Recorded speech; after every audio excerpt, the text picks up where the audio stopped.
Hello, everyone. Welcome back to Sawyer Studios, and a happy late Thanksgiving to you all.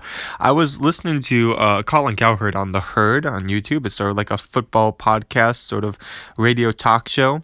And he did this really cool video idea that came out today, which was he compared NFL quarterbacks to Thanksgiving food. So I was like, you know what? That sounds really fun. I think I might just do that for comparing Thanksgiving foods to Star Wars Lego sets 2020 summer and fall. So here we go. Let's get into it. The first one is the Mos Eisley Cantina, which of course is the roasted turkey. So I mean, Mos Eisley Cantina, it comes from the first Star Wars movie, very traditional in its aspect. You know, it's sort of like always there. It is very much a staple, even though it's shown a little, not a lot in A New Hope. There are some great traditional scenes in there, like Han shot first. These aren't the droids you're looking for. It's just a home to a lot of the traditional Star Wars sayings and quotes, and it just really is a staple to this dinner. Next, we've got the Razor Crest, which is in fact the ham. The ham, it's like, it's contested with turkey. It's not as traditional. The Mandalorian just came out, and this is in response to the first season, so it's fairly new to Thanksgiving, but it's still really good, and when done right, maybe even a little bit better than the turkey. It is not in the tradition, but it is making its way into the tradition of the Thanksgiving meal. Now, of course, we have the Nebulon beef frigate as the mashed potatoes. You know, it started off as really good potatoes, and then Lego decided to mash them and scrap our dreams because of the dumb debacle on their website. They were good starchy potatoes. Then Lego just came out and just smashed them on the ground and just started to mash them up and tried to make it look delicious, but we all know what really happened, and it was just really a mess and not worth it. Next is the 501st Battle Pack, is obviously the gravy. You can really pour it on anything to make anything better. You know, if you go to Target, if you go to the Lego store, you can buy whatever Lego set you want. If you want to make it a really awesome trip, just add a $30 501st Battle Pack to it. You know, it's only $30. Just stack it right on, put it on the bag. Makes any Lego purchase or Lego trip a better experience. It just makes everything better pretty much.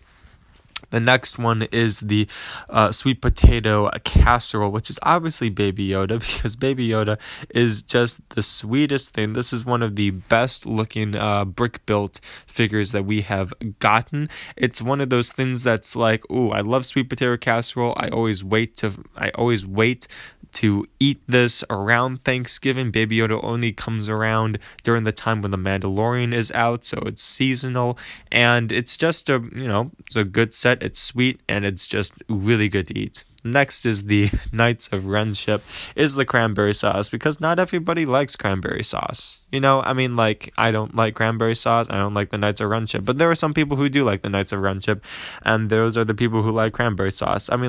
It's not something that everyone loves, but it's definitely necessary for the Thanksgiving meal, traditional wise. And the Knights of Renship, if you like the sequel trilogy, it's definitely one of those sets that you have to get.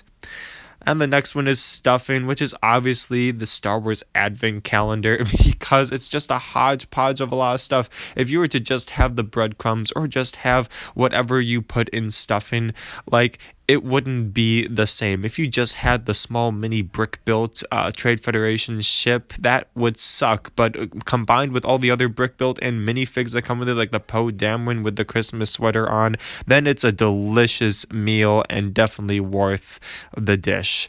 All right, next is pecan pie. It is the AAT, because the AAT, it's such a delicious, beautifully tasting set, except the pecan's just a little bit off for me. Nuts on pie, that's just a little weird. And there's some little weird stuff for the AAT that I can't get over, just like the way, the dimensions of it, the big gun, just the way it's built. But there's some really delicious parts, like the 332nd Trooper and the Ahsoka Tano, and that's why this is pecan pie. Next is pumpkin pie. This, is the Best Bin dual set, because this was a sweet thing that Lego really did, and they really went all out. First, they allowed us to buy it. It was supposed to be a San Diego Comic-Con exclusive.